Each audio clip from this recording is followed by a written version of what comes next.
తనుజ తోటి పేరపై టాస్క్ ఆడాలంటే చాలా ఓపిక కావాలి. కళ్యాణ్‌కి చాలా ఓపిక ఉంది. ఎందుకు ఈ మాట చెప్తున్నానో వీడియో అయిపోయేలోపు మీకు తెలుస్తుంది. లైవ్‌లో ఒక టాస్క్ జరిగింది. టాస్క్ మొత్తం అయిపోయిన తర్వాత చూసొచ్చి చెప్తున్నా. అసలు విషయం ఏందంటే బిగ్ బాస్ ఒక టాస్క్ ఇచ్చిండు.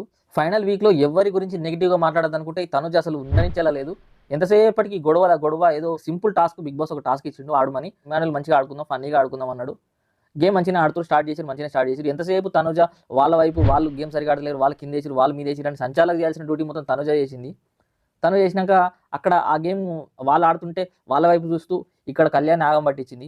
అరే ఇజ్జుర్రా అజ్జుర్రా మీ ఇజ్జుర్రా కిందికి చెప్పు మీకు చెప్పు నువ్వు పక్కకు జరుగు, నువ్వు అసలు నువ్వు ఉండకు, నువ్వు చెప్పకు, నా చేయకు అని ఆ కలర్స్ పెట్టే టాస్క్ ఏదైతే ఒకప్పుడు గెలిచిందో తను ఈ కళ్యాణ్ పైన గెలిచిన టాస్క్ సింపుల్ టాస్క్ అది. తనకు ఆల్రెడీ అనుభవం ఉంది.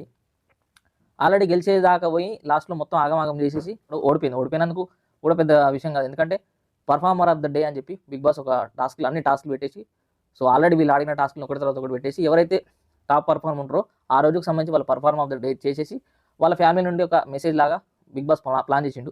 అండ్ టాస్క్ గెలిచిన ప్రతిసారి ఎవరైతే గెలుస్తారో వాళ్ళకి మంచి ఫుడ్ వస్తుంది. వాళ్ళకి బర్గర్స్ వచ్చినాయి ఇమాన్యుయల్కి అండ్ డిమాన్ పవన్కి. వాళ్ళిద్దరు ఒక టీము, తనుజ అండ్ కళ్యాణ్ ఒక టీము, సంచలక్గా సంజన గారు. ఇమాన్యుయల్ ఏదో స్టార్టింగ్లో ఫన్నీగా ఆడదామన్నారు. ఫన్నీగా ఆడినప్పుడు అంత టెన్షన్ పడుతూ, అంత ఆగమాగం పట్టిస్తూ, అంత అరుచుకుంటూ గేమ్ ఆడాల్సిన అవసరం ఉంది. అండ్ వాళ్ళందరూ నవ్వుకున్నారు, పర్లేదు. కానీ ఫైనల్ వీక్ వచ్చిన తర్వాత కూడా ఎందుకంత స్ట్రెస్ గురవుతుందో అర్థమైతే